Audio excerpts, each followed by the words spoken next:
Hi, I'm Jim Narosky from Microsoft. Welcome to the Office 365 update for March of 2016. During the next 10 minutes, I'll be giving you a quick rundown of the latest Office 365 updates from various Microsoft sources, including the Office blogs and the Office 365 roadmap. Here's what's happening. I've been a huge fan of OneNote for a long time. I'm happy to report that the OneNote development team hit the ground running in 2016, releasing many new enhancements. Ever heard of Docs.com? It's Microsoft's site that enables you to quickly and easily share all types of Office documents for free. Now it's easier than ever to share your notes with the world with Docs.com and make your OneNote notebooks accessible for others with just a single tap. To test how this works, I went ahead and posted links to the additional resources for this recording to Docs.com. You can access them via the URL you see on the screen. I'll use the number of visits to the site to determine if I continue doing this going forward. So visit the site if you're interested. There's more great news in the January 29th blog post. Check it out and you'll see why I'm such a huge fan of OneNote. RealTime CoAuthoring lets more than one person work on the same document at once, with each person's changes seen by the others in real time. Since way back in 2013, Microsoft has offered real-time co-authoring with Office Online documents stored in Microsoft OneDrive and SharePoint Online. On January 27th of this year, we extended this capability to cloud storage providers in the Microsoft Cloud Storage Partner Program, or CSPP. Now, real-time co-authoring with Office Online is available for users whose documents are stored not only on OneDrive and SharePoint Online, but for Box, Citrix ShareFile, Dropbox, and Ignite. Also, starting today, any other partner in the CSPP program can enable real-time co-authoring using standard interfaces. In the February update, I encourage you to check out a blog post on the Power BI mobile apps.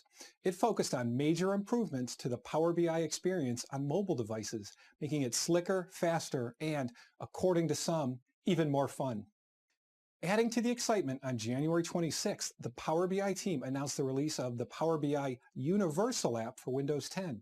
It offers a touch-optimized experience that lets you easily consume your data and insights from anywhere and on any Windows 10 device, from smartphones to PCs, all the way up to the Microsoft Surface Hub. I've been using the Power BI app with my Lumia 822 running Windows 10 Preview, and it looks great. I have all the metrics I use to check the status of my business available wherever I go and whenever I want. Be sure to watch a demonstration of this feature in the January 26th Power BI blog post. Back on December 1st, Microsoft expanded the availability of Skype for Business Online Public Switch Telephone Network Conferencing, better known as PSTN conferencing, to 15 countries around the globe. PSTN conferencing provides the flexibility to dial into a Skype for Business online meeting from a traditional phone, which in some parts of the world is still the standard. I'm happy to announce that Microsoft plans on extending the availability of PSTN conferencing to additional countries by early March, most likely before you are listening to this recording. Keep your eye out for the official news release in the Office blog, which I believe was to take place in early March.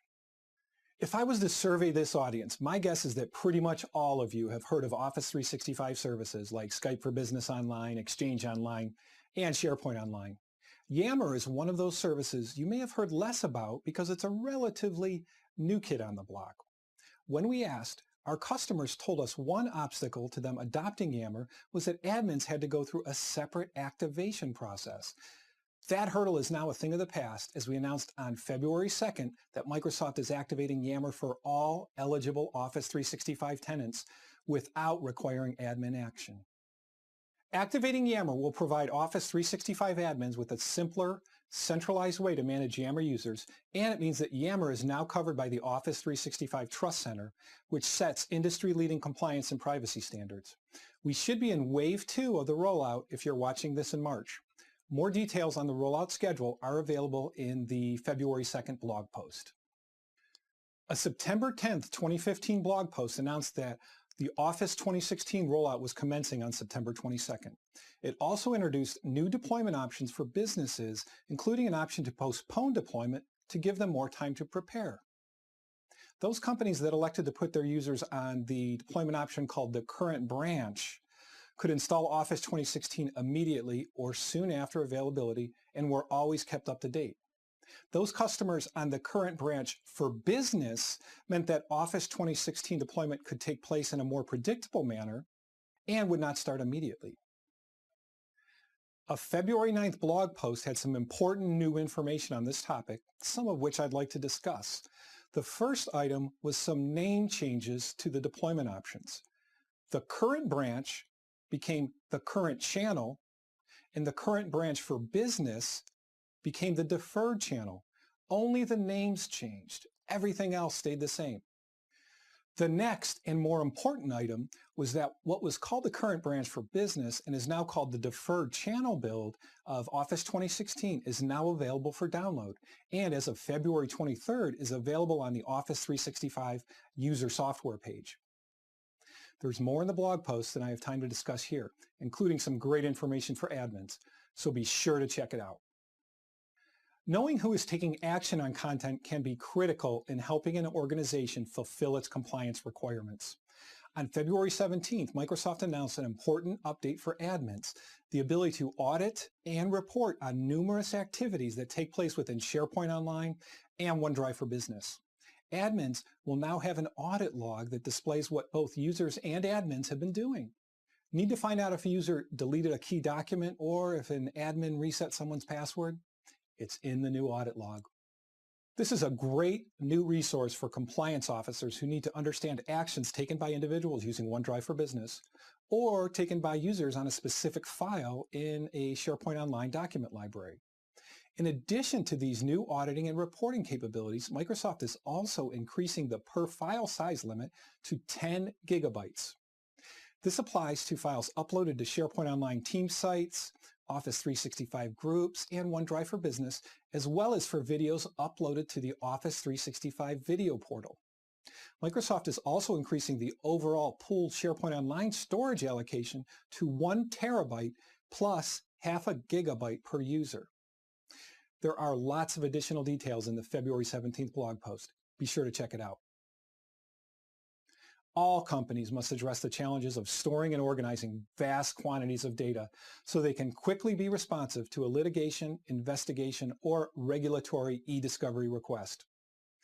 In early December, Microsoft released Office 365 Advanced EDiscovery, which integrates Equivio machine learning, predictive coding, and text analytics capabilities to reduce the costs and challenges that come along with sorting through large quantities of data for e-discovery purposes.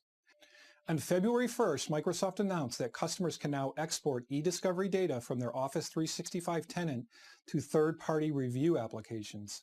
This new capability is in addition to the existing export capabilities already present in Office 365.